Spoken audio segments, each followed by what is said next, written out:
Montgomery, Allah. Even before a defiant Roy S. Moore stood at a lectern this month and refused to concede the Alabama Senate race, one political reality was clear: an extraordinary turnout among black voters had helped push Doug Jones to a rare Democratic victory in this state. That turnout, in which registered black voters appeared to cast ballots at a higher rate than white ones, has become the most recent reference point in the complicated picture about race and elections laws. At issue, at a time when minorities are becoming an increasingly powerful slice of the electorate, is how much rules like Alabama's voter ID law serve as a brake on that happening. The turnout by black voters in Alabama raises a question: did it come about because voting restrictions were not as powerful as critics claim, or because voters showed up in spite of them? Whether blacks and other minorities vote has become an ever more crucial element in the national political calculus. Minority voters, who lean overwhelmingly Democratic, were 29% of eligible voters in 2012 and 31% in 2016. By 2020, the figure is expected to rise to nearly 34%. Latusha Brown, an Alabama native and a founder of the Black Voters Matter Fund, which backed voter mobilization efforts in the Senate contest, said the impact of voter suppression in Alabama was real, but that the policies were sometimes a motivating factor. Historically and traditionally, there has been a strong voice of resistance to those that are undemocratic, she said. I don't think that this is new. I think that has always been the role that black voters, particularly in the Deep South, have played. But research, particularly of voter ID laws in Texas, Wisconsin, and other states, provides an imprecise picture of how much similar laws suppress turnout. Ton Hirsch, a Tufts University political scientist who contributed to the analysis of Texas' strict voter ID law, said research indicated that voter ID laws could alter very close elections but might not be as influential as some critics claim. These laws are complicated to assess, Mr. Hirsch said. Alabama was a place where there was a lot of campaigning, and when campaigns liven up, you have a lot of mobilization efforts that could offset the effect of an ID law on turnout. Alabama, where a bloody history of battling for the right to vote gave birth to the Voting Rights Act of 1965, and a lawsuit led to the 2013 Supreme Court case that dramatically weakened the law, is seldom described as a model for voting rules. Like only 12 other states, Alabama does not permit early voting, which is disproportionately used by minorities and the poor. Its restrictions on voting by people with felony records were recently relaxed, but remain among the nation's toughest and likely curb black turnout. The state's voter ID law, which was challenged in federal court, threatened to disenfranchise at least 100,000 registered voters, many of them black or Hispanic, according to the NAACP Legal Defense Fund. And a panel of federal judges ruled this year that 12 state legislative districts had been gerrymandered to dilute African American voting power. The congressional map is also gerrymandered. Since 2010, 23 states, mostly under Republican control, have enacted laws requiring voters to show identification before casting ballots, all in the name of curbing a voter fraud threat that almost all experts and election officials say is largely mythical. 6 states have reduced early voting days or hours, 7 have stiffened requirements to register, and 3 states have made it harder for people with felony convictions to regain the right to vote. A lawsuit challenging aggressive purging of voter rolls in Ohio, where thousands of legitimate voters have been removed from the rolls, will next month go before the United States Supreme Court. The case could give similar plans a red or green light.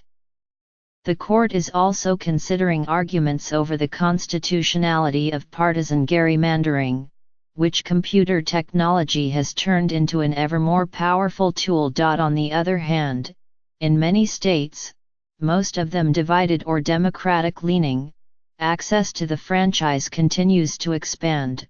Since 2015, 9 states have passed laws to automatically register new voters when they interact with government agencies. Colorado, Oregon, and Washington have moved almost entirely to mail-in ballots, and turnout has bumped upward as a result. Nearly 3/4 of states allow early voting, no excuse absentee voting, or both. In the Alabama vote, there were reports of scattered troubles, including technology problems, voter ID disputes, issues with voters improperly classified as inactive, and long lines at many polling places. But the gravest fears of Alabama's critics were not realized. Some of that reflected years of advocacy by voting rights groups, including the concerted pushback that led the state, in 2015, to back away from a plan to close 31 driver's license offices in rural areas, many of them predominantly black. Alabama's Secretary of State, John H. Merrill, said allegations of irregularities, from the left and right, in the December 12 election were not borne out. "It's just people making things up, and they think they can because of what they've observed that happened before or what our history has been," said Mr. Merrill, a Republican. Still unclear is what role voting restrictions, including voter ID, are playing on turnout here and elsewhere. Exit polls are preliminary, but the ones available in Alabama suggest the share of blacks who cast ballots roughly 41% of the African Americans voters, exceeding the 35% or so of whites who turned out.